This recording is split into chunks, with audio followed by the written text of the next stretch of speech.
দূর থেকে একজন সাহাবী এসেছে, অনেক দূর থেকে। রাসূল বললেন, কে তুমি? সর্বপ্রথমই আজকে তোমাকে আমি দেখলাম, এর আগে কখনো দেখি নাই। তিনি বলছেন, ইয়া রাসূলুল্লাহ, আমি হলাম ওই এলাকার গোলাম। আজকে আমি সারা দিন আমার মালিকের কাছ থেকে কোরআন শোনার জন্য ছুটি নিয়ে এসেছি। কোনদিন আমি কোরআন সামনাসামনি আপনার জবান থেকে শুনবো, ওই আশা আজ পর্যন্ত পূরণ হয় নাই।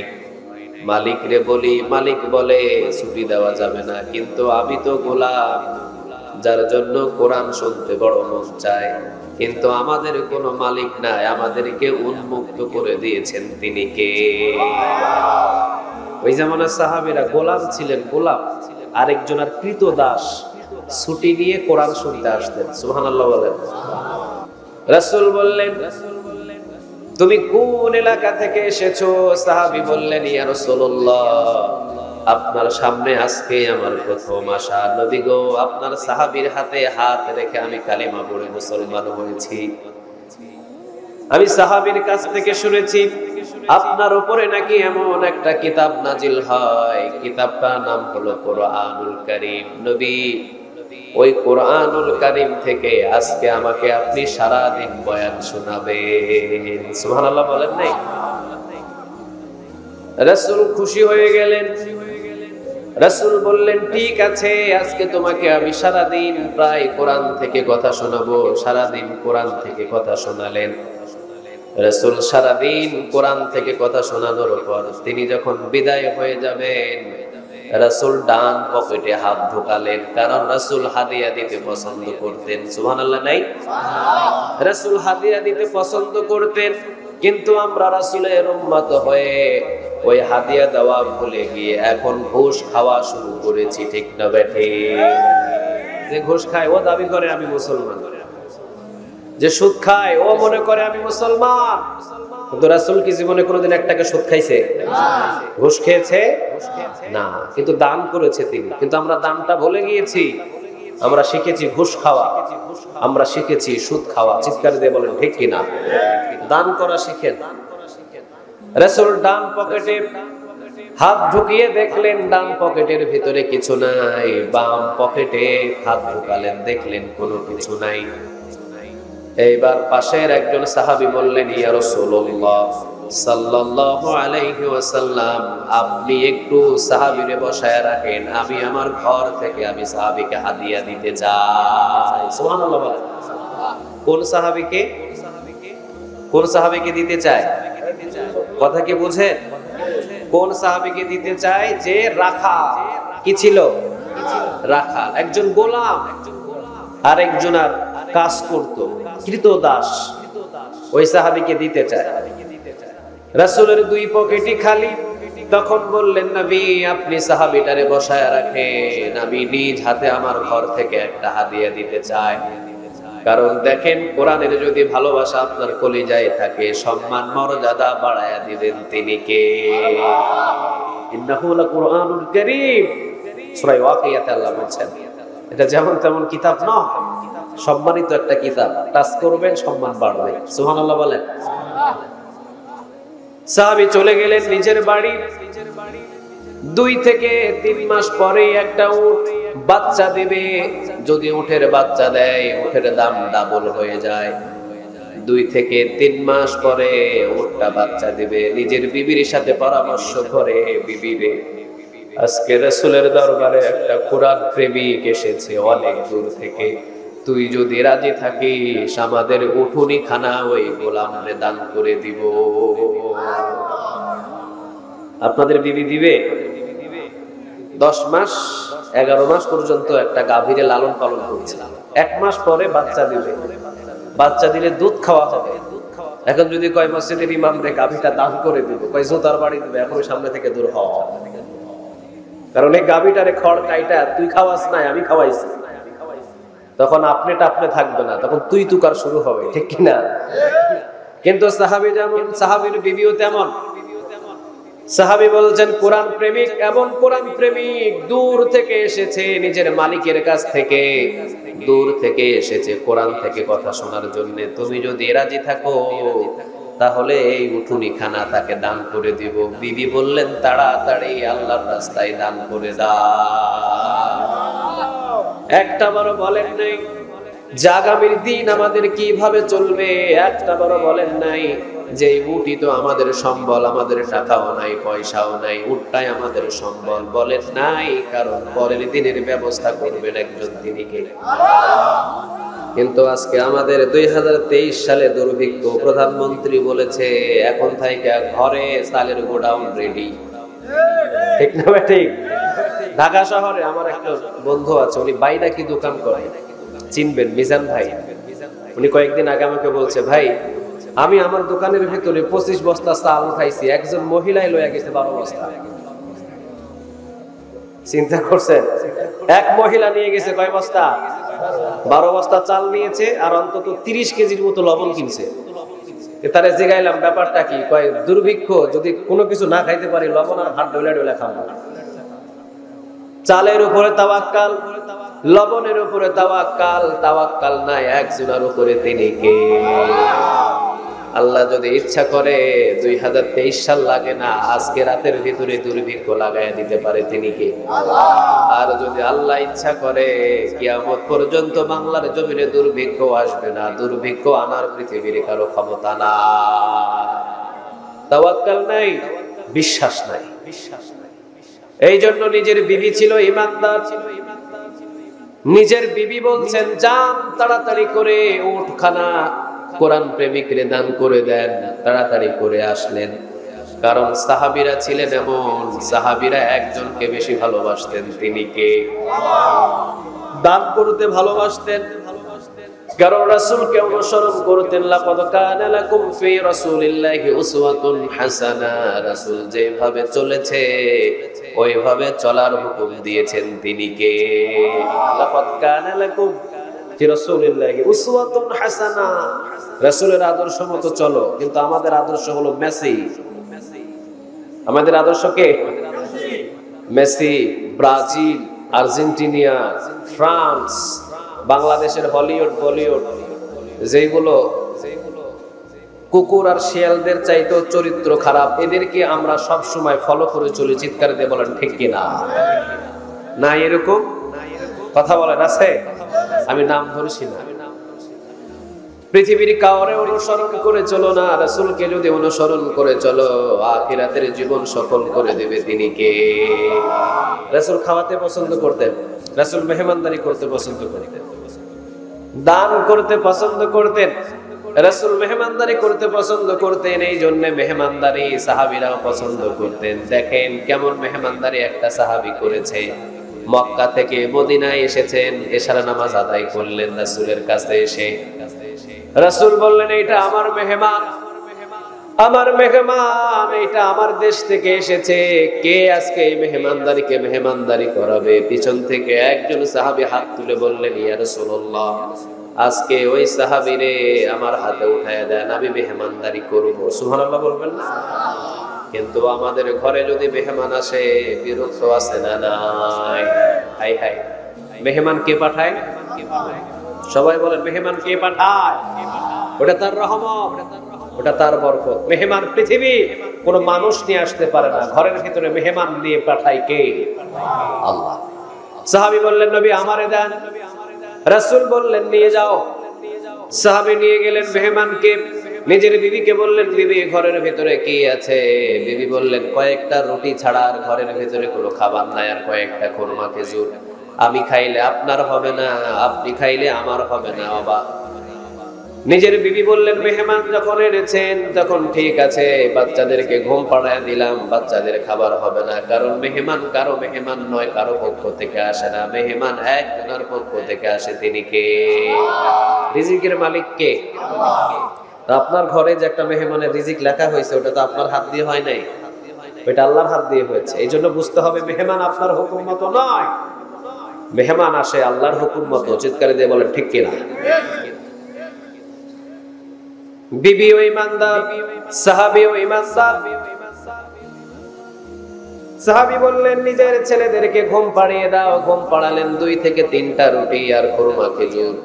একটা প্লেটের ভিতরে দিলে না, বিবি নিজের স্বামীকে নসিহত করছেন, মক্কা শহর থেকে এসেছে সাহাবী, আপনি যদি এই রুটি আবার অর্ধেক খান সাহাবীর কম হয়ে যাবে। আপনি যাবেন দুইটা প্লেট নিয়ে, জুড়ে বলেন কয়টা? আপনার প্লেট আর আরেকটা প্লেটের ভিতরে রুটি, দুইটা প্লেট নিয়ে গিয়ে আপনার প্লেটটা থাকবে খালি, আর সাহাবীর প্লেটে থাকবে, মেহমানের প্লেটে থাকবে খেজুর আর রুটি। বাতিটা নিভায়া দিবেন, আপনি শুধু খালি প্লেটের ভিতরে হাত ঘোরাবেন আর সাহাবী ওই দিকে খেয়ে নিবে। সাহাবী মনে করবে আপনিও নিজেও প্লেট থেকে খাওয়া শুরু করেছে। নিয়ে গেলেন, বাতি নিভিয়ে ঘরের ভিতরে সাহাবীর সামনে দিলেন, সাহাবী খাওয়া শুরু করলেন। এবার বলছেন ভাই আপনিও শুরু করেন, কিন্তু সাহাবী বলছেন হ্যাঁ আমিও শুরু করেছি। খালি প্লেটের ভিতরে হাত ঘোরায় আরশ থেকে খুশি হয়ে গেছেন তিনি কে? ফজর নামাজে রাসূল সাল্লাল্লাহু আলাইহি ওয়াসাল্লাম ফজর নামাজ পড়ে সব সাহাবীদের মুখ দিকে ঘুরে বললেন, গত রাতে যে সাহাবীর ঘরে আমি মেহমানরে পাঠাইছিলাম ওই সাহাবী এসেছো কিনা? সাহাবী ভয়ে ভীত হয়ে বললেন, ইয়া রাসূলুল্লাহ এসেছি আপনার সামনে। ও নবী কি হয়েছে? সাহাবীর ভিতরে ভয়, গত রাতে মেহমান আমার ঘরে নিয়ে গিয়েছি, রাসূলের মেহমান, না জানি মেহমানদারি হয় নাই। রাসূলের কাছে তো কোনো জিনিস গোপন থাকে না। ভয়ে ভীত হয়ে রাসূলের সামনে এসে মুড়ি সুড়ি হয়ে বসেছেন মাথা নিচুর দিকে দিয়ে। রাসূল বলছেন মাথা নিচুর দিকে দিও না, তোমার কালকের মেহমানদারিতে আল্লাহ এত খুশি হয়েছে সূরা হাশরের 9 নম্বর আয়াত নাজিল করে দিয়েছে। এই জন্য রাসূলকে অনুসরণ করতেন সাহাবীরা এমন ভাবে, কারণ রাসূল মেহমানদারি করতে পছন্দ করতেন, সাহাবীরাও মেহমানদারি করতে পছন্দ করতেন। রাসূল দান করতে পছন্দ করতেন, সাহাবীরাও দান করতে পছন্দ করতেন। আর আমরা দান বাদ দিয়েছি, মেহমান বাদ দিয়েছি, ঘুষ আর সুদ খাওয়া শুরু করেছি। ঠিক না ঠিক? ছাড়তে হবে আজ থেকে এগুলো পরিহার করতে হবে। আজ থেকে একজনকে অনুসরণ হবে, মুহাম্মদ সাল্লাল্লাহু আলাইহি ওয়াসাল্লাম। নিজের বিবিকে বললেন তাহলে উঠুনিখানা দিয়ে দিই। নিজের বিবি বললেন তাড়াতাড়ি খুঁটি থেকে খুলে নিয়ে যান। উট নিয়ে রাসূলের দরবারে গিয়ে বলছেন, ইয়া রাসূলুল্লাহ আপনার কোরআন প্রেমিক এই গোলাম সাহাবীকে একটা উট আপনি দান করে দেন। একটা উট। রাসূল খুশি হয়ে কোরআনের ভালোবাসা প্রেমিককে একটা উট দিয়ে দিলেন। জিবরিল আলাইহিস সালাম বললেন, ইয়া রাসূলুল্লাহ আপনার এই ভালোবাসা মুহাম্মদের সাহাবী একটা উট দান করেছে, কিন্তু আল্লাহ রাব্বুল আলামিন ৩৯,০০০ উট দান করার নেক তার আমলনামায় জমা করেছে। বাকিগুলো কথা শুনে সব সাহাবীগুলো বাড়ি বাড়ি মারলেন দৌড়, কারণ যেখানেই নেক বেশি সেখানে সাহাবীরা বেশি। ঠিক না ঠিক? সব সাহাবীগুলো বাড়ি বাড়ি মারলেন দৌড়। সবার খুঁটি থেকে যে যা পেয়েছে, উট পেয়েছে, ছোট পেয়েছে, বড় পেয়েছে, একটা করে উট দেয়। আর রাসূল বলেন ৩৯,০০০ উট দান করার নেক তোমার আমলনামায় জমা করে দিয়েছেন তিনি কে? উট পেতে পেতে ৭২টা উট। জোরে বলেন কয়টা? আর জোরে বলেন কয়টা? ৭২টা উট নিয়ে সাহাবী চিৎকার দিয়ে কান্না করে বলছেন, মুহাম্মদ তোমার আল্লাহ কতই না ভাগ্যবান, তোমার আল্লাহ কত বড় রব, তোমার আল্লাহর কিতাবটা কত বড় সম্মানিত কিতাব। ওই কোরআন শুনলে তোমার রব খালি হাতে ফিরায় না, দুনিয়াও দেয়, আখিরাতও তোমার আল্লাহ দান করে দেয়। এই জন্য আমরা যারা কোরআনে শোনার জন্য বসেছি, দুনিয়াও দিবে না, আখিরাতও দিবেন তিনি কে? আরো জোরে বলেন কে? আবার যদি কোরআনের সাথে লেগে থাকেন সম্মান বাড়ায় দিবেন কে? ইন্নাহু লাকুরআনুন কারীম। কোরআনটা হলো সম্মানিত কিতাব। এই যে এতিমখানার ছেলেরা কোরআন পড়ছে, ওদের সম্মান বেশি না কম? আরো জোরে বলেন বেশি না কম? মিসাল দিতে গেলে আমরা মাঝে মাঝে বলি, এই যে কোরআনটাকে বাইন্ডিং করার জন্য আমাদের ঘরের ভিতরে কি থাকে? একটা কাপড় থাকে না? ওটাকে কি বলেন?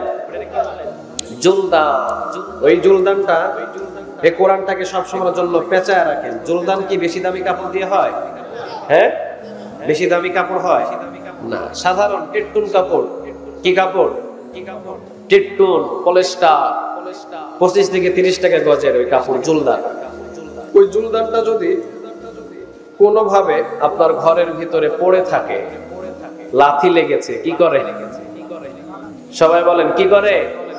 সালাম করে। সাধারণ একটা কাঠের একটা রেহেল, ওই রেহেলের উপরে কোরআনটা রেখে দিলেন, পড়ছেন, হঠাৎ করে যদি রেহেলে লাথি লাগে, সালাম করে না? জমা খায় না? খায়। আচ্ছা, ঘরের ভিতরে এই যে সোফাগুলোর দাম কম না বেশি? আপনি যে বক্স খাট বানাইছেন সেগুন কাঠ দিয়ে, ওইটার দাম বেশি না কম? লাথি লাগে না? লাথি লাগে? লাথি দিছেন না?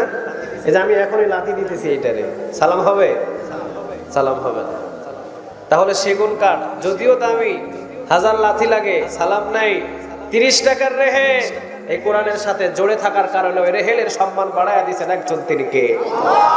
আপনিও যদি প্রতিদিন এই কোরআনের সাথে সম্পর্ক রাখেন, আপনিও যদি প্রতিদিন এই কোরআনটাকে তেলাওয়াত করেন, কোরআনের আয়াতগুলো যদি আপনি ফলো করেন, আপনার জীবনের সাথে, পরিবারের সাথে যদি আপনি কোরআনটাকে সেট করেন, আল্লাহ বলেন তার সম্মান আমি আসমান পর্যন্ত বাড়িয়ে দেব। চিৎকার দিয়ে বলেন আল্লাহু আকবার।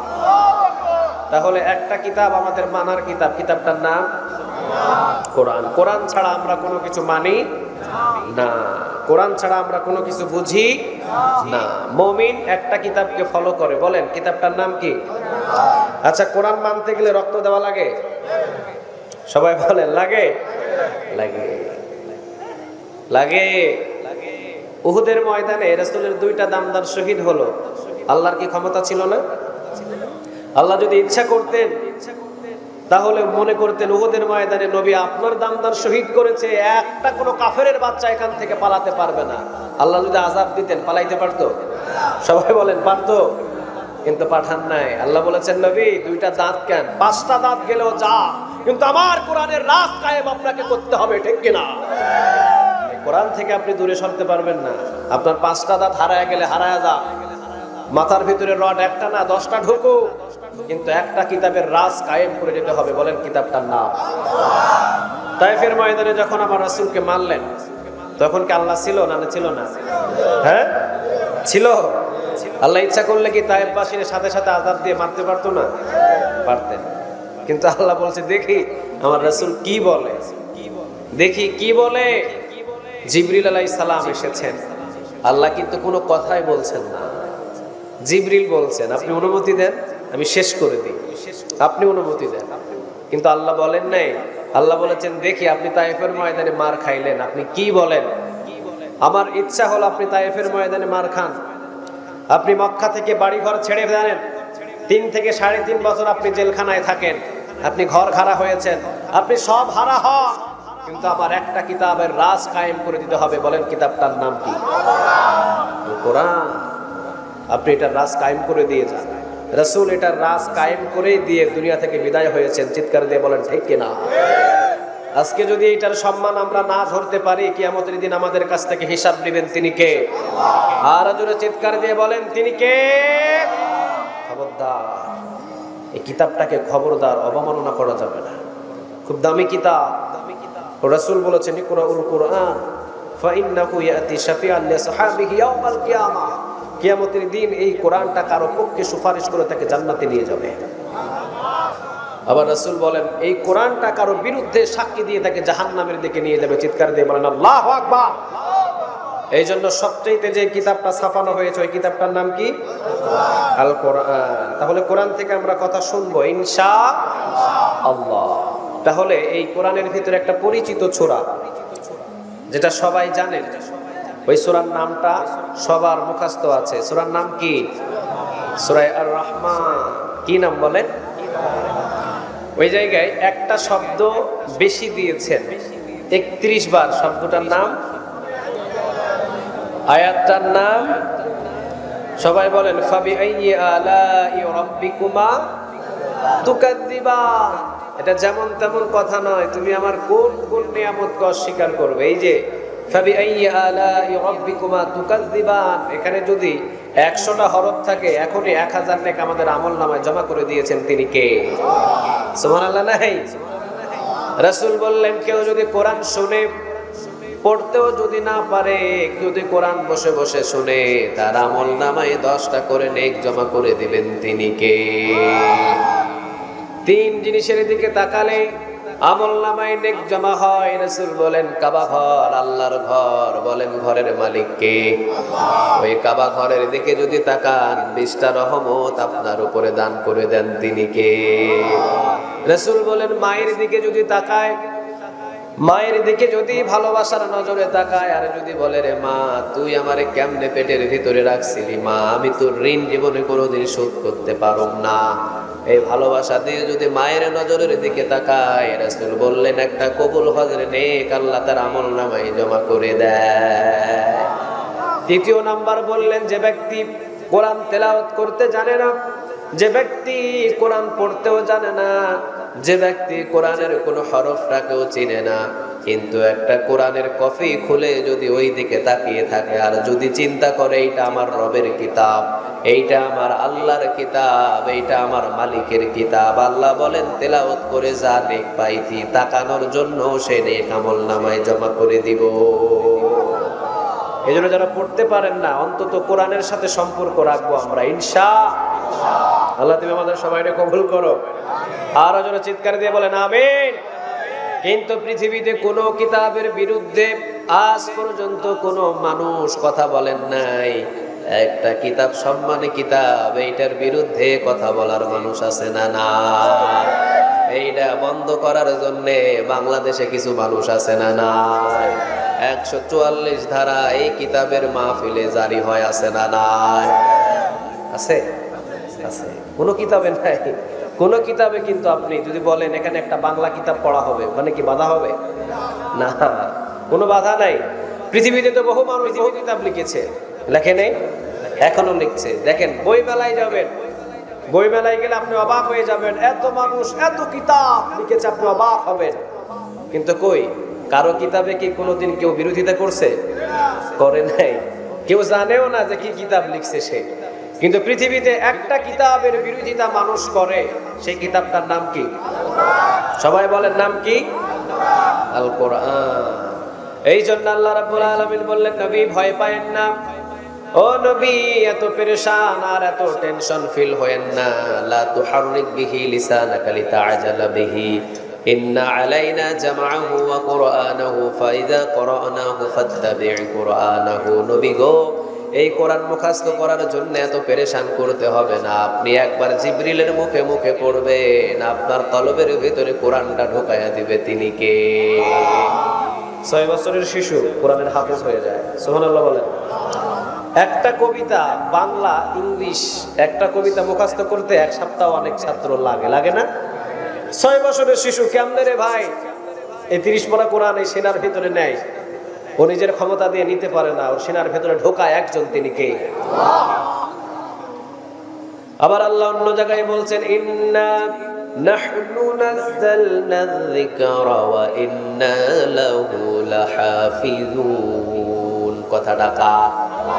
ও নবী কোরআন আমি নাজিল করেছি, হেফাজতের দায়িত্ব পৃথিবীর কারো নাই গো নবী, হেফাজত কেউ করতে হবে না। নবী গো কোরআন আমি নাজিল করেছি, হেফাজত করবেন একজন, তিনি কে?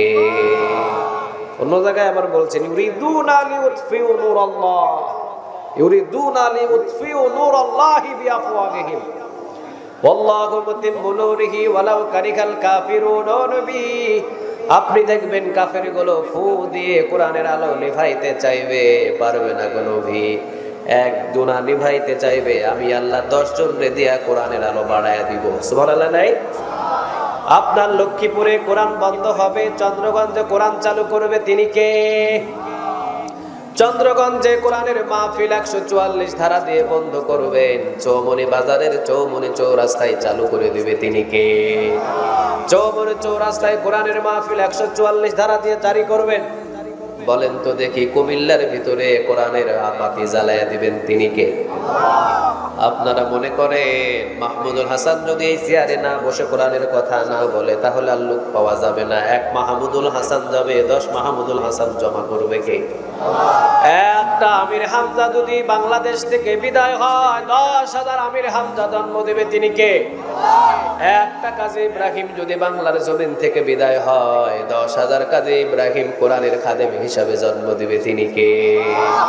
একটা আল্লামা সাঈদীরে যদি বন্দী করেন, 10,000 আল্লামা সাঈদী কোরআনের দাওয়াত দেওয়ার জন্য জন্ম দিবে তিনি কে? এটাই কোরআন, এটাই কোরআন। আপনি পারবেন না। যে চিন্তা ভাবনা করেছেন এটা ভুল চিন্তা ভাবনা। আপনি মনে করেছেন 2018 সালে কোরআনের মাহফিল যা বন্ধ করছি, 2019 সালে আরো বেশি বন্ধ করব, বরং 2019 সালে বেড়ে গেছে কোরআনের দাওয়াত, ঠিক কিনা? যখন 2019 সালে চিন্তা করছে পারলাম না, তো 2019 যেমনে এমনি গেল, 2020 সালে একটু বেশি মাহফিল বন্ধ করব। 2020 সালে বাড়ছে না কমছে? 2020-এর পর 21 যে গ্রামে গান বাজনা হতো বেশি, ওই গ্রামের পাড়ায় পাড়ায় কোরআনের মাহফিল হয়েছে, চিৎকার দিয়ে বলেন ঠিক কিনা? আবার 2022 চিন্তা করেছে যেভাবে কৌশল হোক বন্ধ করতে হবে। বাড়ছে না কমছে? বাড়ছে না কমছে? আপনারা বন্ধ করবেন, আবার আল্লাহ ওই দিক দিয়ে চালু করবে। একজনের গলায় গামছা লাগাবেন, আল্লাহ 10 জনের কণ্ঠ দিয়ে কোরআনের আওয়াজ বাহির করবে, ঠিক না ঠিক? একজনারে বন্দী করবেন, 10 জনারে জাগায়া দিবেন, তিনি কে? সুবহানাল্লাহ বলবেন না? এটা হলো একটা রহমতের বৃষ্টির মতো। কিসের মতো? রহমতের বৃষ্টির মতো। এই জায়গায় ছাতা দিবেন, এই জায়গায় যদি ছাতা দিয়ে পানি বন্ধ করেন, অন্য দিক দিয়ে বৃষ্টি দিবে, তিনি কে? নোয়াখালীর বৃষ্টি যদি বন্ধ করেন কোন রকম, কুমিল্লার বৃষ্টি বন্ধ করতে পারবেন? কুমিল্লার বৃষ্টি বন্ধ করলে চট্টগ্রামের বৃষ্টি বন্ধ করা যাবে না। যেমন বৃষ্টি বন্ধ করা যায় না, তেমন কোরআনের দাওয়াত পৃথিবীর কেউ বন্ধ করতে পারবে না, চিৎকার দিয়ে বলো ঠিক কিনা? এটাই হলো কোরআন, এটাই হলো কিতাব। এখন প্রশ্ন হলো, আল্লাহ কোরআনটা আপনি আমাদেরকে কেন দিলেন? কি কারণে দিলেন? কি এই কোরআনের কাজ? আল্লাহ বলছেন সূরা হজের 1 নম্বর আয়াতে, কিতাবুন আনজালনাহু ইলাইকা লিতুখরিজান নাসা মিনাজ যুলুমাতি ইলান নূর। ও নবী, মানুষদেরকে অন্ধকার থেকে জান্নাতের সোজা রাস্তা দেখানোর জন্য কোরআনটাকে আমি নাজিল করেছি। সুবহানাল্লাহ বললেন না? তাহলে বুঝলাম এই কিতাবটা মানলে আমরা কোথায় যাব? সবাই বলেন কোথায়? জান্নাতে। তবে এই কোরআনটা যদি মেনে মেনে আমরা জান্নাতে যাই, মাঝে মাঝে ঝামেলা আছে। কথা বলেন, ঝামেলা আছে? হাজার ঝামেলা অপেক্ষা করে যদি আমার বুকের ভিতরে কোরআন থাকে, আমি জান্নাত পর্যন্ত পৌঁছে যাব, চিৎকার দিয়ে বলেন ঠিক কিনা? কিন্তু এই কোরআন বুকে নিতে গিয়ে যদি আমার রক্ত ঝরে, রক্ত দেব, কিন্তু কোরআন ছাড়বো। এই কোরআন ধরতে গিয়ে যদি আমার ফাঁসির মঞ্চে উঠতে হয়, ফাঁসির মঞ্চে উঠবো, এরপরে বুক থেকে কোরআন ছাড়বো। যদি আমার ছেলে গুম হয়ে যায়, আমার বিবি যদি নির্যাতিত হয়, আমার সম্পদ যদি হারিয়ে যায়, হারিয়ে যা, সব পৃথিবীর নিভে যাবে, আমার মুখ থেকে কোরআন ছুটবে না, চিৎকার দিয়ে বলো ঠিক কিনা? একটা মেসেজ।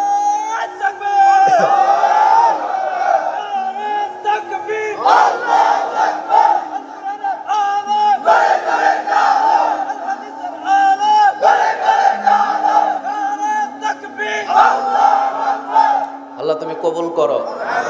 তাহলে একটা মিসাল দিলে বুঝবেন আমার বুকের ভিতরে কি। বলেন কেমন লাগে কথাটা বলতে? বলেন আমার বুকের ভিতরে কি? আরে কোরআন শব্দটা বললেই 50টা নেক কমসে কম আমলনামে জমা হয়ে যাবে। আর রহমান আল্লামাল কোরআন, কোরআন শব্দটা কোরআনের ভিতরে বহুবার আছে, ঠিক কিনা? তো কোরআন যখন আপনি বলছেন প্রতি হরফে 10 নেক হলে 5টা হরফ থাকলে 50টা নেক জমা করে দিয়েছেন, তিনি কে?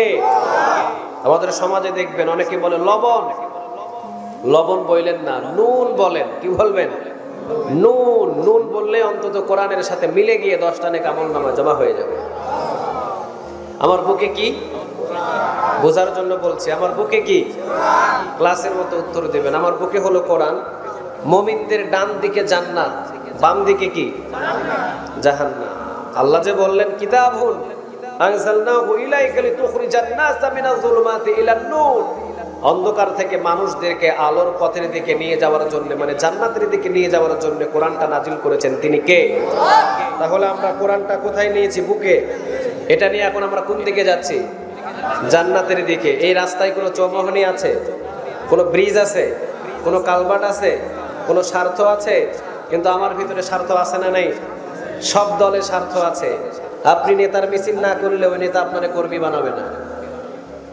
আপনি নেতার নামে মিছিল না দিলে ওই নেতা আপনার টোস্ট বিস্কুট আর লাল চা খাওয়াবে না। আপনি নেতার পক্ষে যদি কাজ না করেন, আপনি জেনা করেও ওই নেতার কাছ থেকে আপনি সুপারিশ পাবেন না। চিৎকার দিয়ে বলো ঠিক কিনা? আপনাকে কাজ করতে হবে। সবার ভিতরে পৃথিবীর স্বার্থ আছে, আমার ভিতরে স্বার্থ আছে, আজকের মাহফিলের সভাপতির ভিতরে স্বার্থ আছে, আজকের মাদ্রাসার শিক্ষকের ভিতরে স্বার্থ আছে। স্বার্থ ছাড়া মানুষ এই পৃথিবীতে এখন আর খুঁজে পাওয়া যায়। আপনারা যদি বলতেন আমাকে, মাহমুদুল হাসান আপনি আসেন অমুক জায়গায় মাহফিল, জায়গাটার নাম কি? আইয়ুবপুর, আইয়ুবপুর মাহফিল, আপনি শুধু মাহফিল করবেন আর গরুর গোস্ত দিয়া ডাল ভাত 4টা খাই চলে যাবেন, হাদিয়াটা দিয়া দিতে পারবেন। আমি বলতাম মা পোষায়, আমি যাইতে পারতাম না। কারণ এই মাহমুদুল হাসানের ভিতরে স্বার্থ আছে। স্বার্থ নাই একটা কিতাবে, বলেন কিতাবটার নাম। চিৎকার দিয়ে বলেন কিতাবটার নাম। এর ভিতরে কোনো স্বার্থ নাই। দেখেন কিভাবে স্বার্থ।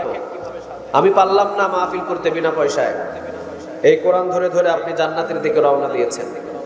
ইতিমধ্যে লাল সালোয়ারের কিছু মানুষ বাংলাদেশে মাঝে মাঝে দেখা যায়, কয়েকটা লাল সালোয়ার দিয়ে কবরের উপরে কিছু চকচকে কাপড় লাগায়া কবর দিছে। কারে?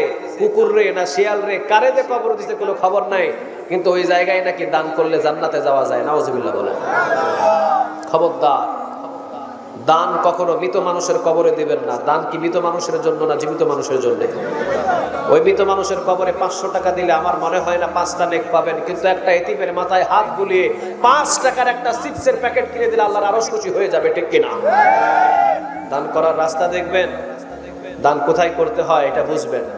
রাসূল বলেছেন, আমার একটা সাহাবী শীতের সময় নিজের গায়ের চাদর একটা এতিমের গায়ে জড়িয়ে দিয়েছে। এতিম একটা মুস্কি হাসি দিয়েছে, আরশ থেকে আল্লাহ সুবহানাহু ওয়া তাআলা খুশি হয়ে গিয়েছে। আল্লাহ খুশি তো সাহাবীর জন্য জান্নাতে যাওয়া সহজ। চিৎকার দিয়ে পড়েন সুবহানাল্লাহ। কষ্ট পাচ্ছেন আপনারা? সেজদা টেজদা চলে নাকি এলাকায়? হ্যাঁ, খবরদার। ওয়াবুদুল্লাহ, ইবাদত পৃথিবীর কারণে নয়, ইবাদত হবে কার?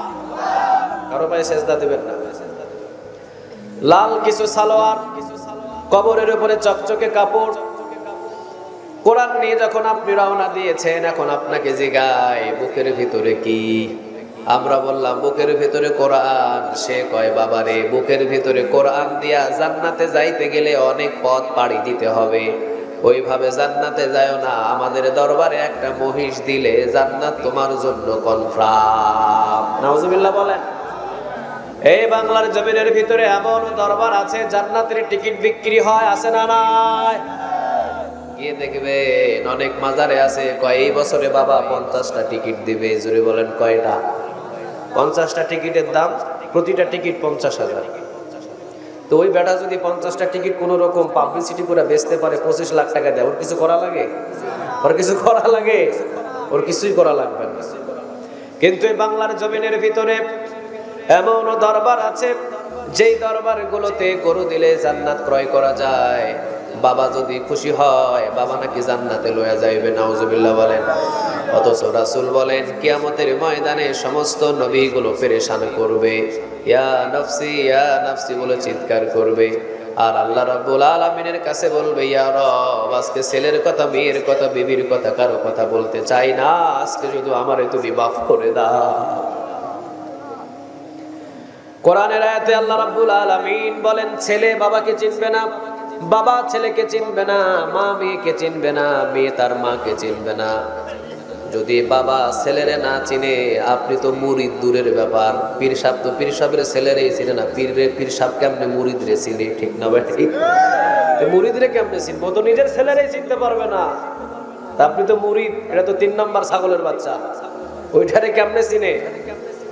এই জন্য বহু দরবার আছে, তারা বলে আমাদের হিকমত দিয়ে, আমাদের কৌশল দিয়ে, আমাদের মারিফতের গোপন কিছু রাস্তা দিয়ে তোমারে জান্নাতে লইয়া যাব।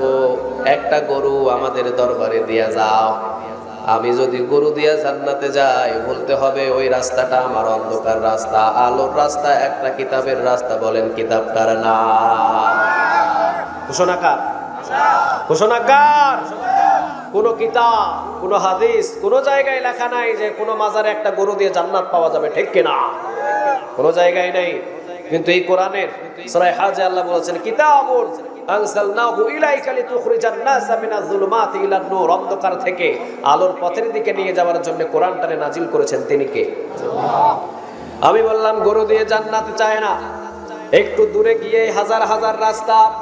কেউ কয় মাথায় যদি অমুক রবের টুপি দিয়ে জান্নাতে যাওয়া যাবে, কেউ বলে অমুক দরবারে গেলে জান্নাতে যাওয়া যাবে, কেউ বলে অমুক মুরিদ হলে জান্নাতে যাওয়া যাবে। হাজার হাজার রাস্তা দেখায়, কিন্তু জান্নাত যাওয়ার একটা রাস্তা কিতাবটার না। আমি বললাম গরু দিয়ে জান্নাতে যেতে চায় না, সোজা কোরআনের পথে যেতে চায়। সামনে একটু গিয়ে আরেকজন বাবার সাথে দেখা। ওই বাবা কয় আমার দরবারে গরুও লাগে না, মহিষও লাগে না, আমার ঘরে একটা ছাগল দিবা, জান্নাত কনফার্ম। নাউজুবিল্লাহ নাই? কিন্তু ছাগল দিয়া জান্নাত পাওয়া যায় না, ভুল রাস্তা। আমি বললাম না, আমি সোজা কোরআনের রাস্তায় যেতে চাই। রওনা দিলাম। সামনে আরেকজন কয় মাহমুদুল হাসান গরুও লাগবে না, মহিষও লাগবে না, তোমাকে ছাগলও দিতে হবে না, বছর অন্তর বাবার হাতের ভিতরে কিছু হাদিয়া দিয়ে দিবা, জান্নাত কনফার্ম। আমি বললাম ভুল রাস্তা, ভুল রাস্তায় আমারে লইয়া যায় না। কোরআন মেনে মেনে জান্নাতে যেতে চাই। কোরআন ধরে ধরে রাস্তা দিয়ে হাঁটছি। 36 রাইফেলের একটা গুলি, 36 রাইফেলের যেই গুলি, ওই 36 রাইফেল নিয়ে 10 থেকে 12 জন আমার বুকের উপরে ধরে বলছে মাহমুদ কোরআনটা কি? তোর বুকের ভিতরে কি? আমি বলছি বুকের ভিতরে কোরআন। তারা বলছে 36 রাইফেল তোর বুকের ভিতরে ধরেছি, কোরআন ছাড়, এছাড়া 36 রাইফেল দিয়ে বুকটা ঝাঁঝরা করে দিব। 36 রাইফেলের গুলির ভয়ে যদি কোরআনটা ছেড়ে দিই জান্নাতে যাওয়া যাবে? সবাই বলেন জান্নাতে যাওয়া যাবে? যদি বলে তোকে ফাঁসির কাস্টে ঝোলাবো, মাহমুদ আগামীকাল রাতের 1টা বাজে তোর ফাঁস হয়ে যাবে, কোরআনটা বুকের ভিতরে আছে, কোরআন ছেড়ে দে, কোরআনের রাজ কায়েমের চিন্তা ভাবনা ছেড়ে দে। যদি কোরআন ছেড়ে দিয়ে জান্নাতে যাওয়া যাবে? আরো জোরে বলেন জান্নাতে যাওয়া যাবে? যদি জান্নাতে যেতে হয় ফাঁসির কাস্টে ঝুলে 36 রাইফেলের গুলি বুকের ভিতরে নিয়ে কোরআন ধরে ধরে জান্নাতে যেতে হবে, ঠিক না বেঠিক? এই জন্য বাংলার জমিনের ভিতরে দেখবেন অসংখ্য মুমিন আছে, বাংলার জমিনের ভিতরে নিজের গোসল নিজেই করেছে, নিজের তাওবা নিজেই করেছে, নিজের পরিবারের কাছ থেকে বিদায় নিয়েছে। তোমরা আমারে নিয়ে চিন্তা করো না, সবচাইতে বড় ফয়সালাকারী একজন, তিনি কে? আল্লাহ নিজেই ফয়সালা দিয়েছে। আমার চিন্তা আমার ফিকির তোমরা বাদ দাও, আমারে নিয়ে চিন্তা করো না। নিজের পরিবারকে বোঝায়া শোনায়া নিজের পরিবারকে বিদায় দিয়ে নিজের গোসল নিজে করে, নিজের পোশাক নিজে পরে, নিজেই ফাঁসির মঞ্চে কোরআন বুকে নিয়ে উঠেছে, হাসতে হাসতে জান্নাতে ঢোকায়া দিয়েছেন, তিনি কে? কারণ এই কোরআনের জন্য যদি কেউ জীবন দেয় শহীদ হিসেবে গ্রহণ করবে কে? সুবহানাল্লাহ বলবেন না? এটাই হলো কোরআন, এটাই হলো আল্লাহর কিতাব। এমনি এমনি 12 বছর জেলখানায় বন্দী নাই। ওই ব্যক্তিটা যদি শুধু কোরআনটা বুক থেকে ছেড়ে দিত, আজকে বাংলাদেশের সমস্ত আলেমদের উচ্চ সিঁড়িতে ওই আলেমটাকে দেখা যেত, চিৎকার দিয়ে বলো ঠিক কিনা? ওই ব্যক্তিটাকে দেখতে পারতেন। উনি যদি বাড়ি চাইতেন বাড়ি পেতেন, উনি যদি গাড়ি চাইতেন গাড়ি পাইতেন, উনি যদি টাকা পয়সার বাড়ি ঘড়ি করতে চাইতেন উনি সব পাইতেন। কিন্তু একটা কিতাব ছেড়ে দিতে হতো, বলেন কিতাবটার নাম? উনি বলেছেন পৃথিবীর সব ছেড়ে দেব, কিন্তু আল্লাহর কোরআন কখনো ছাড়বো না। এখনো ছাড়েন নেই, এখনো ধরে আছেন। আল্লাহ তাকে তুমি সুস্থতা দান করো, আমরা বলি আমিন। আর জোরে চিৎকার দিয়ে বলে আমিন। এই জন্য কোরআনটা যখন আপনি ধরবেন, পৃথিবীর কোনো কিতাবের বিরুদ্ধে কোনো মানুষ কথা বলে না, একটা কিতাবের বিরুদ্ধে কথা বলে, বলেন কিতাবটার নাম। যখন এটার কর্মী হবেন, যখন এটাকে তেলাওয়াত করবেন, যখন এর কথাগুলো আপনি বলবেন, যখন এটাকে ফলো করবেন, তখন আপনি হয়ে যাবেন জঙ্গিবাদী। তখন আপনাকে দেখে কিছু মানুষ নাক ছিটকাবে, তখন আপনার বিরুদ্ধে কিছু মানুষ কলম চালানো শুরু করবে, চিৎকার দিয়ে বলো ঠিক কিনা? সবগুলো অতিক্রম করে ধৈর্য নিয়ে চলতে হবে। হয় মরবো, না হয় গাজী হয়ে ফিরবো, কিন্তু কোরআনটাকে জীবনে কখনো বুক থেকে ছাড়বো। আল্লাহ তুমি আমাদের সবাইকে কবুল করো। আরো জোরে বলেন আমিন। তাহলে সূরা আর রহমান ৭৮টা আয়াত দিয়ে আল্লাহ রাব্বুল আলামিন এই সূরাটাকে বাইন্ডিং করলেন, মাক্কি জীবনে রাসূলের উপরে সূরা আর রহমান নাজিল করে দিলেন। তিনি কে? ফাবিআইয়ি আলাই রাব্বিকুমা তুকাযযিবান। ৩১ বার আল্লাহ রাব্বুল আলামিন বান্দাদেরকে বলছেন, বান্দারে আমার কোন কোন নিয়ামতকে বল তুই অস্বীকার করবি। সুবহানাল্লাহ। আল্লাহ বলেন তুই কাফের, তুই নাস্তিক, তুই বেনামাজি, তুই যা কর না কেন রে বান্দা, সব চাইতে আমি মানুষ তোকেই বেশি ভালোবাসি, কারণ সব চাইতে শ্রেষ্ঠ মাখলুকাত হিসাবে সুন্দর করে মানুষ রে বানাইছেন তিনি কে? আপনি গুনাহ করেন, আল্লাহ বলে আমি তোরে ভালোবাসি। সুবহানাল্লাহ নাই? আপনি হাজার হাজার গুনাহ করছেন, আল্লাহ বলছে তোরে ভালোবাসি। ফজর পড়েন নাই, ফেরেশতারা কয় আল্লাহ আযাব দিব, আল্লাহ কয় না, যোহর পর্যন্ত অপেক্ষা কর। যোহরও জান নাই, আল্লাহ বলে আযাব দেব। ফেরেশতারা বলে আযাব দেব, আল্লাহ বলে না, বান্দার কাছে আযাব দিস না, আসর পর্যন্ত অপেক্ষা কর। আসর নামাজও জান নাই, আল্লাহ বলে মাগরিব পর্যন্ত অপেক্ষা কর। এই ভালোবাসা পৃথিবীর কারণ হয়, ভালোবাসাটা কার? আমি যদি আজকের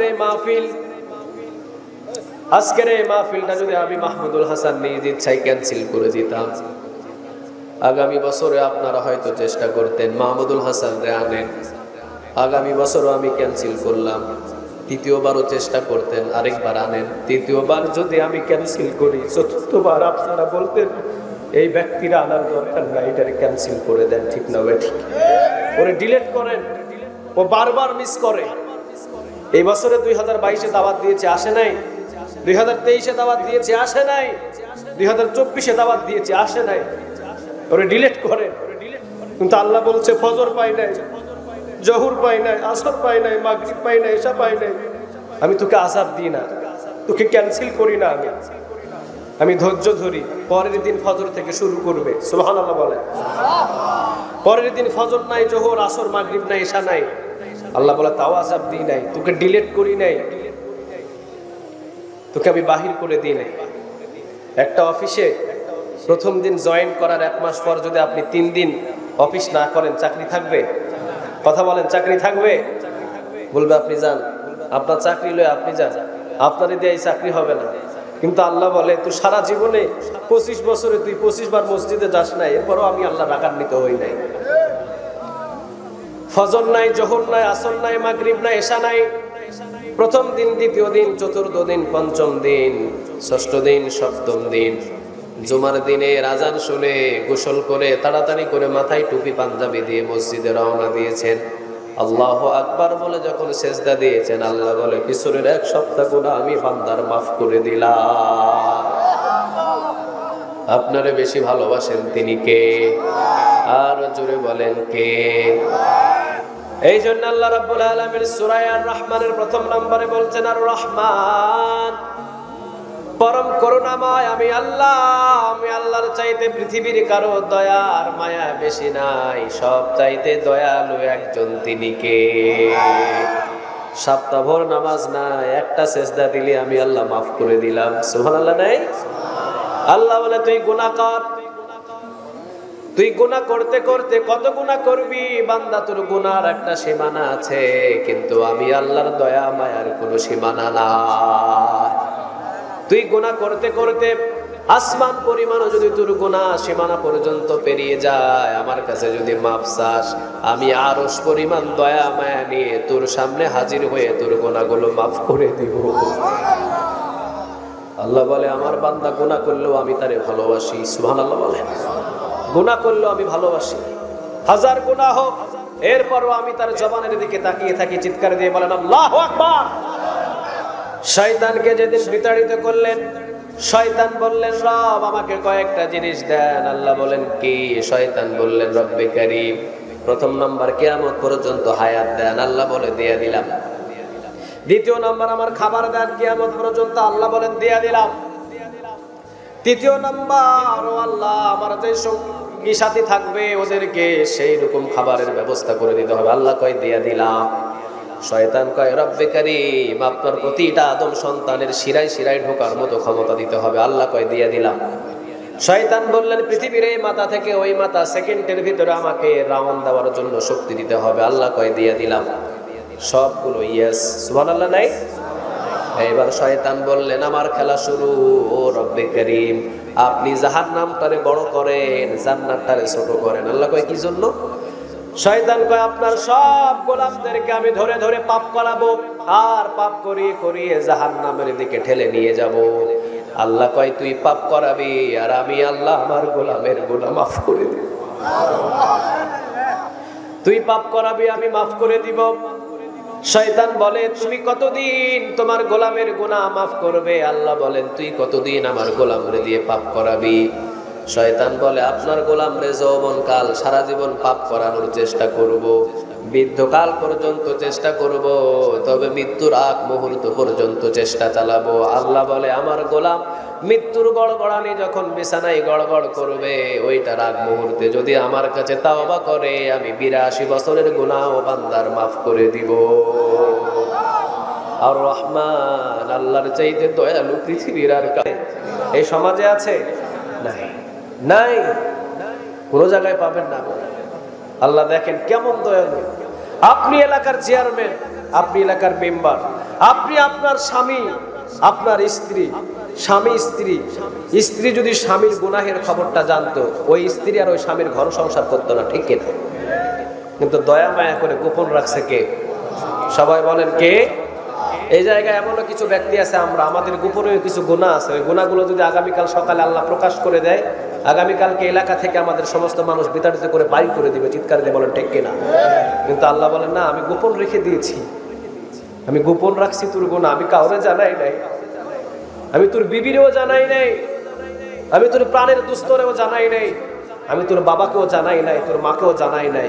জানে তো গোলাম, গোলামের খবর জানে একজন, চিৎকার দিয়ে বলেন তিনি কে? তুই যেদিন মাপ চাবি, আমি রহমান, আমি আল্লাহ তোর গুনাহ মাফ করে দিব। সুবহানাল্লাহ।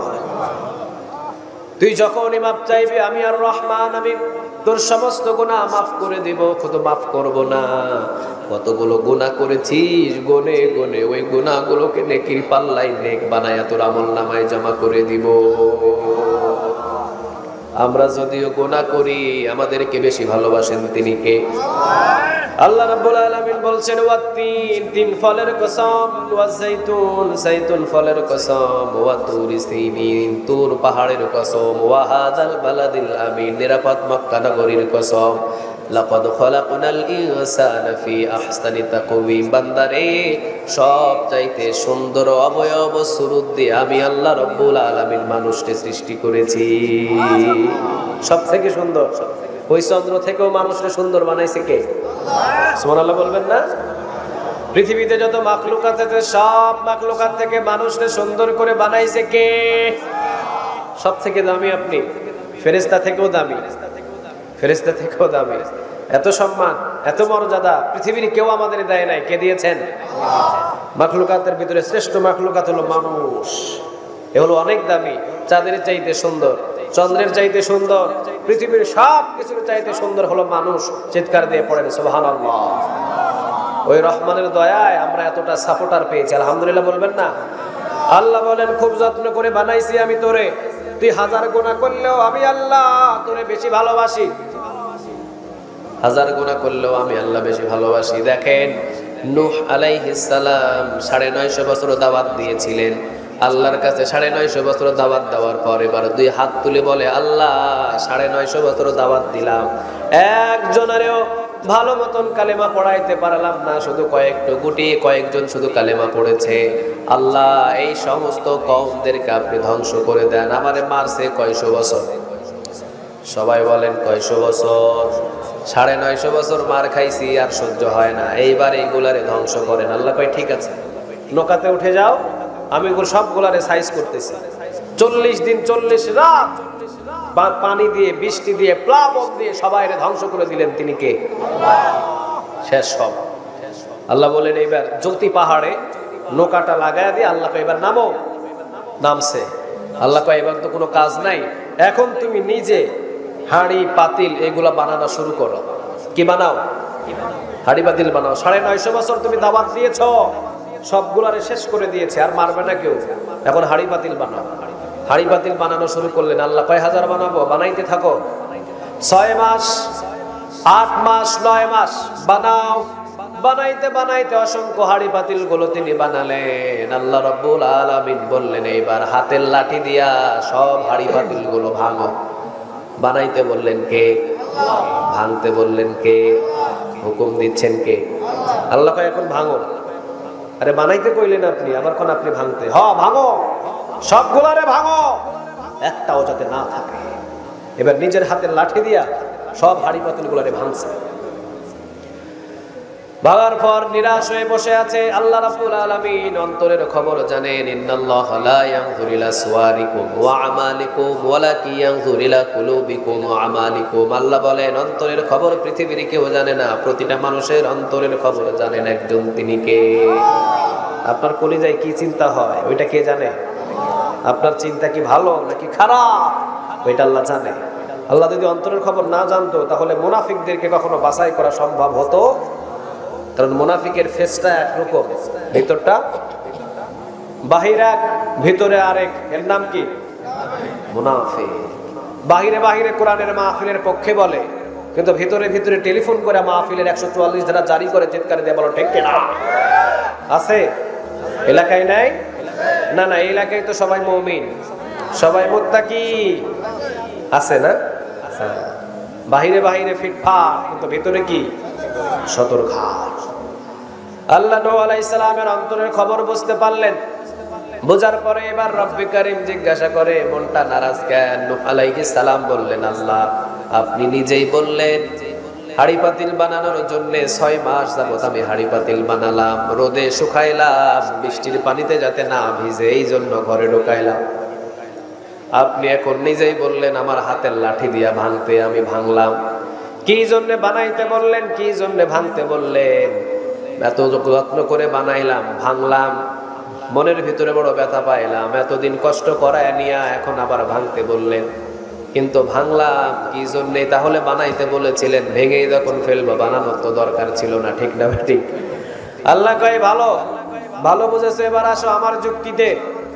বলো তো দেখি, যে হাড়ি পাতিল গুলো ভাঙছিলা, খাওয়াইছিলা কয়দিন? কয় আল্লাহ একদিনও খাওয়াই নাই। বলো কয়দিন লালন পালন করেছো? বাতাস দিয়েছো কয়দিন? সূর্যের আলো দিয়েছো কয়দিন? চন্দ্রের তাপ দিয়েছো কয়দিন? কয়েকদিনও দিই নাই। আল্লাহ রাব্বুল আলামিন বলে, বলো তো দেখি, যখন তাদেরকে মারছিলা তাদের মাথার উপরে বাড়ি, কেউ কি তোমার কাছ থেকে পালাইছে? কয় না, পালাই নাই। তোমার কাছে কেউ হাত জোড় করে বলেছে কোনো হাড়ি পাতিল মাইরো না? নূহ আলাইহিস সালাম কয় না আল্লাহ, এইরকম তো কোনো হাড়ি পাতিল আমার কাছে হাত জোড় করে নাই। আল্লাহ বলেন, নূহ সাধারণ 6 মাস হাড়ি পাতিল বানায়া ভাঙতে যদি তোমার মনে এত কষ্ট লাগে, 50 বছর, 60 বছর, 100 বছর, 200 বছর আমার বান্দাদেরকে যে খাওয়ানোর পর তুমি দোয়া করলে আল্লাহ প্লাবন দিয়ে শেষ করে দাও, আমার বান্দাদের শেষ করেছে, আমি আল্লাহর কলিজায় কি ব্যথা লাগে না? আমি আল্লাহ খাওয়াইছি ওরে, আমি আল্লাহ পড়াইছি ওরে। আরো 1000 না, আরো 1000, 2000, 3000 বছরও আমি বসে বসে খাওয়াইতাম। মৃত্যুর আগ মুহূর্তে যদি কালিমা পড়তো আমি আল্লাহ মাফ করে দিতাম। সুবহানাল্লাহ বাড়িতে গিয়ে বললেন। এই জন্য আমাদের বেশি ভালোবাসেন তিনি কে? আরো জোরে বলেন কে? এই জন্য আল্লাহ রাব্বুল আলামিন বললেন আর রহমান, আমি আল্লাহ রহমান, আমার দয়া মায়ার সীমা নাই। কত গুনাহ করেছিস রে বান্দা, আমার কাছে মাফ চা, আমি আল্লাহ রাব্বুল আলামিন তোকে মাফ করে দিব। ওয়ালাম ইউলাদ ওয়ালাম ইয়াকুল লাহু কুফুয়ান আহাদ। ونشهد أن سيدنا ونبينا وحبيبنا وبشيرنا ونذيرنا وطبيبنا وطبيب أرواحنا وحبيبنا وحبيب ربنا محمدا عبد الله ورسوله أرسله بالحق بشيرا ونذيرا وداعيا إلى الله بإذنه وسراجا منيرا. أما بعد فقد قال الله تعالى في كلامه المجيد وفي فرقانه الحميد أعوذ بالله من الشيطان الرجيم بسم الله الرحمن الرحيم إن الله وملائكته يصلون على النبي يا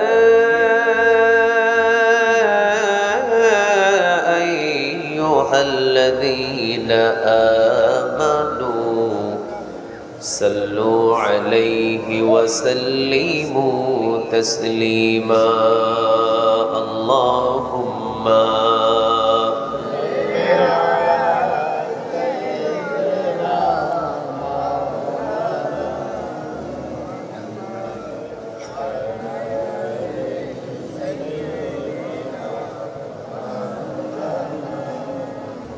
اللهم صل على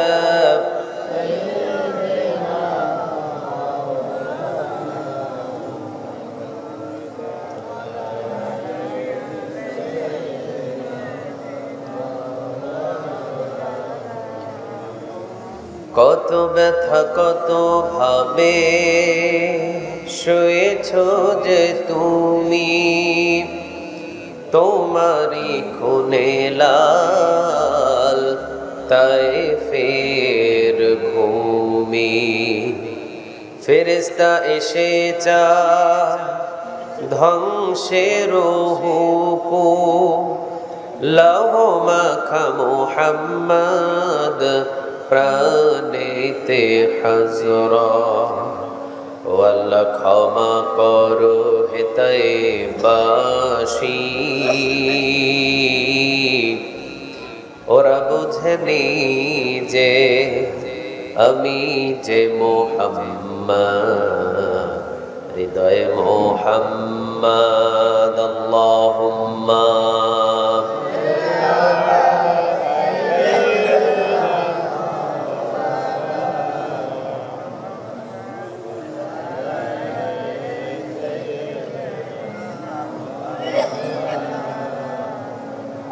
اللهم صل على محمد وعلى آل محمد كما صليت على إبراهيم وعلى آل إبراهيم إنك حميد مجيد اللهم بارك على محمد وعلى آل محمد كما باركت على إبراهيم وعلى آل إبراهيم إنك حميد مجيد لا إله إلا الله لا إله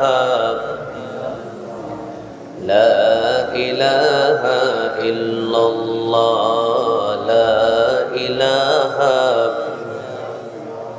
لا إله إلا الله لا إله আল্লাহ নামের জিকির করবে যারা আল্লাহর প্রিয় বান্দা তারা আল্লাহর প্রিয় বান্দা যারা জান্নাতে প্রবেশ করবে তারা জোরে লা ইলাহা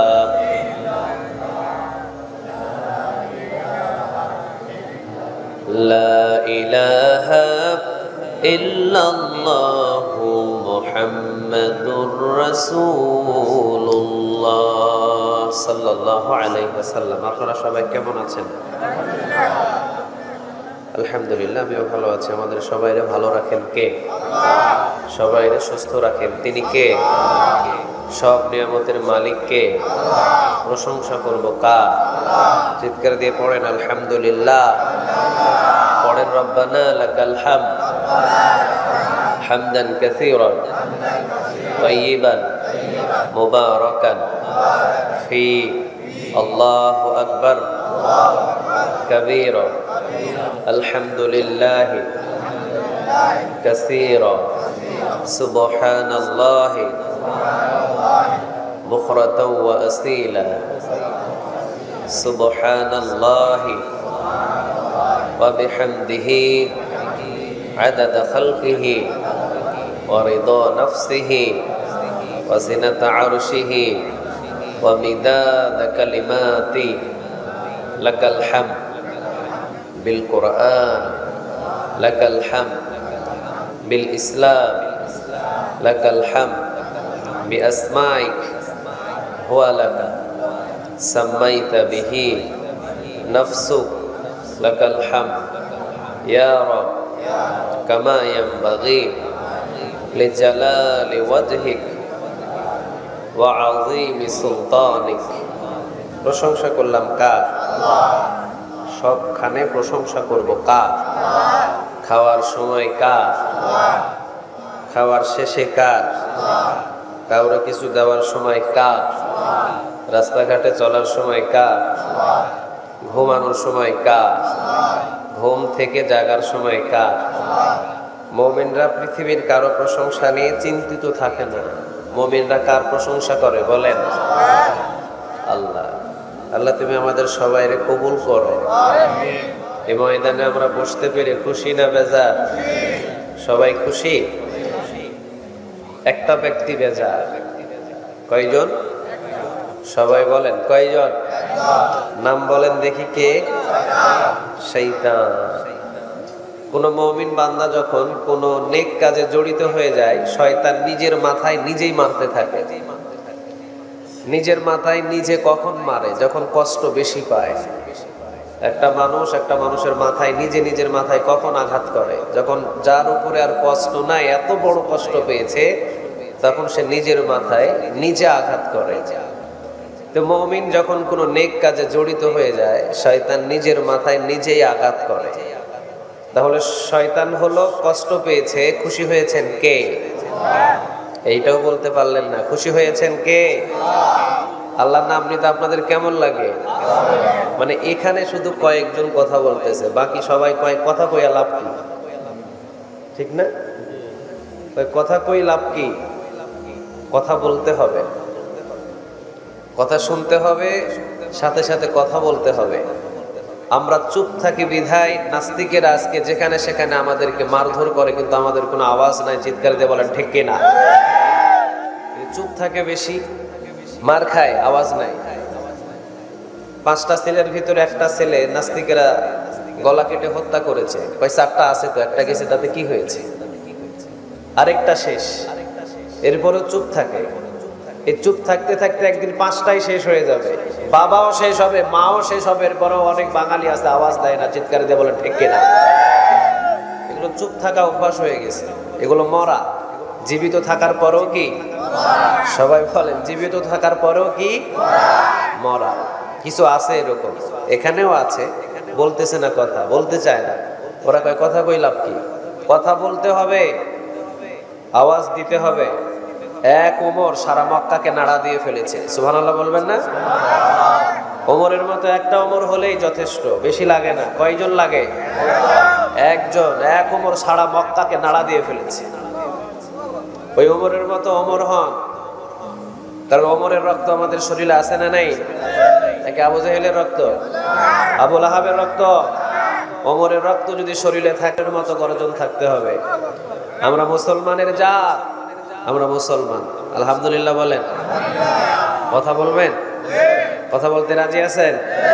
দেখি আওয়াজ দেন। লিল্লাহি তাকবীর, লিল্লাহি তাকবীর, লিল্লাহি তাকবীর। এভাবে কথা বলবেন, চুপ থাকবেন না। আজকে সব জায়গায় আমরা চুপ। আমরা চুপ আছি বিধায় তো মসজিদগুলো আজকে ঘুষখোরেরা দখল করেছে। আমরা চুপ আছি বিধায় আজকে সুদখোরেরা মসজিদ দখল করেছে। মসজিদের ইমামগুলো চুপ আছে বিধায় আজকে নাস্তিক আর মুরদাদ গুলো মসজিদে ঢোকার সাহস পেয়েছে। চিৎকার দিয়ে বলো ঠিক কিনা? সারা বাংলাদেশে 5 লক্ষ মসজিদ, আগে ছিল 3 থেকে 3.5 লক্ষ। বিগত 10 থেকে 15 বছরে প্রায় 5 লক্ষর সংখ্যা ছড়িয়ে পড়েছে। আলহামদুলিল্লাহ বলেন। প্রতিটা মসজিদে খতিব নেই, কথা কন না কেন? 5 লক্ষ মসজিদে যদি 5 লক্ষ খতিব যদি হুঙ্কার দিত তাহলে পুরা বাংলাদেশ কেঁপে উঠতো, চিৎকার দিয়ে বলো ঠিক কিনা। কিন্তু অনেক মসজিদে গিয়ে দেখবেন সুদখোর ঘুষখোর দালালগুলো দখল করে ফেলেছে। ইমাম যদি একটু কথা বলতে চায় ইমামের কণ্ঠনালীটাকে চেপে ধরে। চাকরি বাঁচাইতে হলে কথা বলতে পারবেন না। যদি চাকরি বাঁচান তাহলে কথা চুপ থাকেন, কথা বেশি বলা যাবে না। যা কোরআনে আছে সব কথা বলতে পারবেন না। মিষ্টি খাওয়া সুন্নত বলেন, জিহাদে দেওয়া সুন্নত, ওইটা এখন বললেন না। আর ইমামগুলো হয়ে গেছে এখন চুপচাপ। এই জন্য কথা বলতে হবে। কতদিন চুপ থাকবেন? যতদিন চুপ থাকবেন ততদিন মার খাইবেন।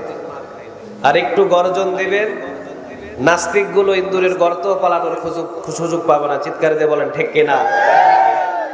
এই জন্য কথা বলতে হবে, জাগতে হবে আমাদের। এই আমাদেরকে জাগানোর জন্য 30 পারা কোরআনটাকে নাজিল করে দিলেন। তিনি কে? আল্লাহ। তাহলে আমরা কথা বলবো, চুপ থাকবো না। রাজি আছেন তো সবাই? হ্যাঁ, আমি যেটা বলবো উত্তর দিবেন। ক্লাসের ভিতরে যদি শুধু শিক্ষক কথা বলে আর ছাত্ররা যদি উত্তর না দেয়, ওই ক্লাসে কি জমাবে? ওই ক্লাসে কি কিছু বোঝানো যাবে? এখানে তো সবাই জীবিত নাকি মৃত? নাকি মৃত আছেন কি? সবাই জীবিত। এখানে বসেছি আল্লাহকে খুশি করার জন্য, আমাদের অন্য কোনো স্বার্থ নাই। এখানে বসেছি যাতে এখান থেকে আমরা কিছু নিয়ে যেতে পারি, নাকি অন্য কোনো উদ্দেশ্য আছে? কোরআনের মাহফিল গুলো এটা চলতি ফিরতি একটা মাদ্রাসা। আলহামদুলিল্লাহ বলেন। আগামীকালকে কি আপনি মসজিদের মক্তবে গিয়ে বসতে পারবেন?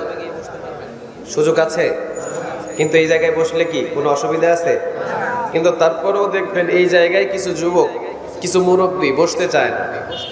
ওরা মসজিদেও যাইতে চায় না, ওরা মাদ্রাসায়ও যাইতে চায় না, ওরা কোরআনের মাহফিলেও আসতে চায় না, ওরা কোনো জায়গায় বসতে চায় না।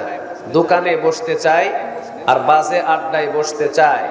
আপনি যদি দোকানে বসেন, বাজে আড্ডায় বসেন, দুনিয়া লুবি হবেন, আখিরাত ধ্বংস হয়ে যাবে। সোজা হবেন তবে 3 বান্দা দেওয়ার পরে। কয় বান্দা? মৃত্যুর পরে কয় বান্দা? ওই সোজা হয়ে কোনো লাভ আছে? সবাই বলেন। আপনাদের এলাকায় যারা মারা যায় ওদেরকে কয় বান্দা দেন? আচ্ছা, 3 বান্দা দিয়ে সোজা করে রাখেন। ওই সোজা হয়ে কোনো লাভ আছে নাকি? সোজা হতে হলে মৃত্যুর আগে সোজা হও। যদি সোজা হতে হয় মৃত্যুর আগে সোজা হয়ে যাও। আজ থেকে তাওবা করব, আমরা জীবনে ঘুষ খাবো না, ঠিক কিনা?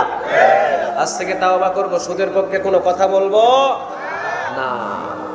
আজ থেকে পাপ কাজে আমরা কখনো যাব না, সব সময় দিনের কাজে ঘোরাফেরা করব ইনশাআল্লাহ। এই নিয়ত নিয়ে কোরআনের ময়দানে আসেন, বসেন, কথা শুনেন। আগামীকালকে আর এই সময় পাওয়া যাবে নাকি প্রতি বছর? প্রতি বছরে কয়বার হয় এই জায়গায় ময়দানে? প্রতি বছরে কয়বার হয়? একবার। আগামীকালকে এই সময়টা পাওয়া যাবে না, এই সুযোগটা আর পাওয়া যাবে না। এই জন্য এই জায়গায় বসে কিছু একটু শেখার চেষ্টা করি আমরা। আপনাদেরকে নিয়ে আমরা মক্তবে বসে ক্লাস করাতে পারবো না, কারণ মক্তবে আপনার নাতি আছে, মক্তবে আপনার নাতনি আছে, মক্তবে আপনার ছোট ভাইয়ের ছেলে আছে। আপনি যদি গিয়ে মক্তবে একটা কায়দা নিয়ে বসেন, বলবে চাচা কিল্লাই আইছেন, জিগাইব না আপনারে দাদা কিল্লাই আইছেন। ওই জায়গায় শেখার সুযোগ নাই। এই জন্য চলতে ফিরতে একটা মাদ্রাসা, একদিনের সমাবেশে এই একটা মাদ্রাসা খোলা হয়েছে। এই মাদ্রাসা পক্ষ আপনাদের ময় মুরব্বীদের জন্য একটা মাদ্রাসা খুলেছে। এখান থেকে কিছু শিক্ষা নিতে হবে। যদি এখান থেকে এখানেও না বসতে পারেন, আপনি কপাল পোড়া, আপনার কপাল পুড়েছে। এই জায়গায় বসলে হেদায়েত দান করবেন কে? আর যদি এই জায়গায়ও যদি না বসতে পারেন, পাশের বাড়ির লোক, আপনি এখনো ঘরে শুয়ে আছেন, নারাজ হয়ে যাবে একজন, তিনি কে? আল্লাহ বলেন, বান্দা যদি 1 কদম আমার দিকে হাঁটে, আমি অন্তত 2 কদম তাদের দিকে হেঁটে যাই। অর্ধ হাত যদি বান্দা আসে, আমি 1 হাত যাই। সুবহানাল্লাহ বলবেন না? কেউ যদি হেঁটে হেঁটে আসে, আমি দৌড়ায়া দৌড়ায়া তার দিকে যাই। চিৎকার দিয়ে বলেন আল্লাহু আকবার। তা আপনি কেমন মুসলমান হইলেন যে নিজের ঘর থেকে আজকে কোরআনের ময়দানে আসতে পারলেন না? আপনি দাবি করেন মুসলমান, আপনি দাবি করেন মুমিন, কিন্তু আজকে কোরআনের ময়দানে আসতে পারলেন না। আপনার কপালটা পুড়ে গিয়েছে। যারা আসতে পেরেছি, আল্লাহ আমাদেরকে শেষ পর্যন্ত বসে থাকার তৌফিক দান করুন। নাকি উঠাউঠি করবেন, চলে যাবেন? 1 ঘন্টা সময়। কয় ঘন্টা? 1 ঘন্টা এনাফ। 1 ঘন্টা এনাফ। আরো কিছু বাড়তি যদি সময় ফিনিশিং দিতে সময় লাগে, কষ্ট হবে আপনাদের? একটা ঘন্টা আমরা কোরআনের জন্য যদি সময় ব্যয় করি, তিরমিজিতে একটা হাদিস এসেছে, রাসূল বলেন 500 রাকাত কবুল হওয়া নফল নামাজের নেক আল্লাহ তাআলা আমল নামায় জমা করে দিবে। দোকানে বসে থাকলে পাইতেন? কুদ্দুসের চার দোকানে বসে যদি 10 কাপ চা খান, 10 রাকাত নামাজের নেক পাওয়া যাবে? কিন্তু এই কোরআনের ময়দানে বসাকালীন 500 রাকাত কবুল হওয়া নফল নামাজের নেক আমল নামায় জমা করে দিবেন। তিনি কে? কোরআনের সাথে সম্পর্ক করেন। ইন্নাহু লাকুরআনুন কারীম। কোরআনটা হলো সম্মানিত কিতাব। পৃথিবীর সর্বশ্রেষ্ঠ একটা কিতাব আছে, কিতাবটার নাম কি বলেন? আল কোরআন। পৃথিবীতে এমন দামি আর কোনো কিতাব নাই। পৃথিবীতে সবচেয়ে যে কিতাবটা বেশি ছাপানো হয়েছে ওই কিতাবের নাম কি? কোরআন। সুবহানাল্লাহ বলবেন না? আপনি যেখানেই যান সেখানে কোরআনের কপিগুলো পেয়ে যাবেন। ইউএসএ যান, ইটালিতে যান, ফ্রান্সে যান, যে কোনো কান্ট্রিতে যান, আপনি কোরআনের কপি পাবেন। আলহামদুলিল্লাহ বলেন। কারণ এই কোরআনটাকে বিশ্বের ভিতরে ছড়িয়ে দেওয়ার জন্য দায়িত্ব নিয়েছেন একজন, তিনি কে? একটা গ্রুপ চায় কোরআনটাকে শেষ করতে, আর আল্লাহ চায় আমি পৃথিবীর আনাচে কানাচে কোরআনের আলোটাকে পৌঁছিয়ে দিতে। সুবহানাল্লাহ বলবেন না? পৃথিবীতে একটা কপি, একটা কিতাব সবচাইতে বেশি ছাপানো হয়েছে, মেশিনে সবচাইতে বেশি ছেপেছে, ওই কিতাবটার নাম কি? আল কোরআন। সবচাইতে বেশি একটা কিতাব প্রতিটা মানুষের ঘরে ঘরে আছে, ওই কিতাবটার নাম কি? পৃথিবীতে একটা কিতাব সবচাইতে বেশি পাঠিত হয়েছে, পড়েছে বেশি, ওই কিতাবটার নাম কি? তাহলে সবই তো মিলে যাচ্ছে আল কোরআন। তাহলে আমরা কোরআন পেয়ে ধন্য। আমরা কোরআন পেয়ে কি ধন্য? এই কোরআনটা কে দিয়েছে? এটা কার নিয়ামত? সবাই বলেন এই নিয়ামতটা কার? আল্লাহ বলেন স্পেশালি আমি তোমাদেরকে কিছু নিয়ামত দিয়েছি। আলহামদুলিল্লাহ বলবেন না? সূরা আর রহমান। আজকে কথা হবে কোন সূরা থেকে বলেন? সবাই বলেন সূরা আর রহমান থেকে আজকে আমরা কথা শুনবো ইনশাআল্লাহ। সূরা আর রহমান। এই সূরা আর রহমানের একটা শব্দ আল্লাহ 31 বার দিয়েছেন। কয়বার? সবাই বলেন কয়বার? 31 বার। যারা একটু মসজিদে বিশেষ করে রমজান মাসে যাওয়া আসা করে তাদের এই 31 বার যে শব্দটা আল্লাহ ব্যবহার করেছে এখানে, ওইটা তাদের মুখস্থ আছে। যারা একটু মাহফিলে বসে তাদের 31 বার আল্লাহ যে শব্দটা ব্যবহার করেছে তাদের ওই শব্দটা মুখস্থ আছে। আপনারা বলেন তো এই শব্দটা কি? শিক্ষিত একটা ক্লাসে আমি বসেছি, বোঝা যাচ্ছে। কারণ আমি বলে দিলাম আর আপনারা বলে দিলেন, আমি বলতেই হয় নাই। তাহলে ওই আয়াতটার নাম কি? ফাবিআইয়ি আলাই রাব্বিকুমা তুকাযযিবান। আমার কোন কোন নিয়ামতকে তুমি অস্বীকার করবে? সুবহানাল্লাহ বলবেন না? আল্লাহ ইচ্ছা করলে তো এখানে 2 বার দিতে পারতেন, 5 বার পারতেন, 10 বার পারতেন, 20 বার পারতেন, 25 বার পারতেন, 30 বার পারতেন, কিন্তু কইছে কয়বার? সবাই বলেন কয়বার? 31 বার। চিন্তা করছেন তাহলে কতটা তাগিদ দিয়েছে? দেখেন, আপনি যখন বাজার করতে যান, আপনার ঘরের গিন্নি, আপনার ঘরের বিবি যে বাজারটা সবচেয়ে মূল্যবান বাজার, ওইটা কি একবার বলে না বারবার বলে? খবরদার, ঘরে কিন্তু লবণ নাই, লবণ আইনেন, এছাড়া কিন্তু ভাত খাওয়া যাবে না। একটু বাহির হয়েছেন, আবার কয় লবণ আইনেন। আপনি হুন্ডাতে উঠে গেছেন, জানালা দিয়ে উকি দিয়া কয় মনে থাকে যেন লবণটা ঠিক মতো আইনেন, এছাড়া দুপুরের রান্না উঠবে না। কারণ লবণ ছাড়া যেহেতু তরকারি হয় না, ঘরে 1 ফোঁটা লবণও নাই। যেই জিনিসটা সবচাইতে ইমার্জেন্সি প্রয়োজন আমাদের, ওই জিনিসটার প্রতি আমাদের খুবই একটা গুরুত্ব থাকে। গ্যাস্ট্রিকের ওষুধ 12টায় ফার্মেসি অফ হয়ে যায়, কিন্তু ঘরের ভিতরে গ্যাস্ট্রিকে জ্বালাতন আপনার বিবি আপনাকে একবার ফোন দিয়েছে, গ্যাস্ট্রিকের ওষুধ লইন 6টার সময়, 11টার সময় আবার ফোন দিয়েছে, লইছেন না? নেন নাই, এই যাইতেছি। একটু পরে আবার ফোন দিয়ে কইবে আসার সময় কি গ্যাস্ট্রিকের ওষুধ আনতেছেন? কারণ ফার্মেসি অফ হয়ে যাবে 12টায়। 11টা 11:30 যদি না পায় তাহলে সারা রাত গ্যাস্ট্রিকের যন্ত্রণায় ভোগ করতে হবে, ঠিক কিনা? তাহলে আমি বোঝাইতে চাইলাম, আল্লাহ এখানে 31 বার বলেছেন এই কথাটা। বোঝা যায় এই শব্দটা 31 বার বলার কারণ হলো আমাদেরকে সতর্ক দিচ্ছেন তিনি কে? সবাই বলেন কে? আল্লাহর নাম নিতে আপনাদের কেমন লাগে? সবার ভালো লাগে? দেখি একবার মহব্বতে ডাক দেন তো আল্লাহ। হয় নাই। আরো জোরে বলেন আল্লাহ, আরো জোরে চিৎকার দিয়ে বলেন আল্লাহ। পৃথিবীতে একটাই নাম আছে মার্জিত, পরিচিত, সে নামটা কি বলেন? সবাই বলেন। কোন যদি বান্দা একবার আল্লাহ বলে ডাক দেয় 40টা নেক আমল নামায় জমা হয়ে যাবে। আলোচনা কি বুঝতে কষ্ট হচ্ছে? আমি জোরে কথা বলতে পারবো না, কেননা আপনারা স্পিকার আনেন নাই। দুই জায়গায় যদি দুইটা স্পিকার লাগায় দিতেন, শ্রোতারা কথা বুঝতে ভালো লাগতো, আমার কথা শুনতেও ভালো লাগতো এবং বলতেও ভালো লাগতো। কিন্তু ডাইরেক্ট মেশিন থেকে মাইকে যাচ্ছে, এখানে আমি চিল্লাচিল্লি করলে আজকে গলা ভেঙে যাবে। কিন্তু আগামীকালকে যে আমার প্রোগ্রাম লক্ষ্মীপুরের আছে পাশেই রায়পুরে, কালকে যে কি হবে সেটা আমার চিন্তা করতে হবে। আপনাদের একদিন, বক্তাদের প্রতিদিন। এই জন্য বেশি জোরে কথা বলবো না, আপনাদেরকেও চিল্লাচিল্লি করাবো না, শুধু অ্যান্সার দিবেন। সূরা আর রহমানের 4টা আয়াত থেকে আমরা কিছু শিখে যাব। 1 ঘন্টা সময় নিব। কয়টা? 1 ঘন্টা। তাহলে আমরা ওইদিকে পাবো 500 রাকাত নফল নামাজের নেক। আর কোরআন থেকে যেহেতু আলোচনা হবে, আমাদের ঈমানটা বাড়ায়া দিবেন তিনি কে? ইন্নামাল মুমিনুনা আল্লাযীনা ইযা যুকিরাল্লাহু ওয়াজিলাত কুলুবুহুম ওয়া ইযা তুলিয়াত আলাইহিম আয়াতুহু যাদাতুহুম ঈমানা। যখন আয়াত তেলাওয়াত করা হয় মুমিনদের সামনে, ঈমানটা বাড়তে থাকে। সুবহানাল্লাহ বলবেন না? উঠাউঠি করতেছেন কেন? উঠাউঠি করবেন? আর কেউ উঠবেন না? উঠাউঠি করলে বিশৃঙ্খলা সৃষ্টি দেয়, এটাতে খুব খারাপ লাগে। আলোচনার মাঝখানে যদি এরকম হয়, আলোচনা জমানো যায় না, আলোচনা বোঝানো যায় না। আমরা একটু সময় ধৈর্য নিয়ে বসবো, কারণ উঠলে কোরআনকে অপমান করা হয়। কারণ কিতাবটা কার? সবাই বলেন কার? রাসূল একদিন কোরআন থেকে কথা বলছেন, সাহাবীরা সবাই শুনছে। দূর থেকে একজন সাহাবী এসেছে, অনেক দূর থেকে। রাসূল বললেন, কে তুমি?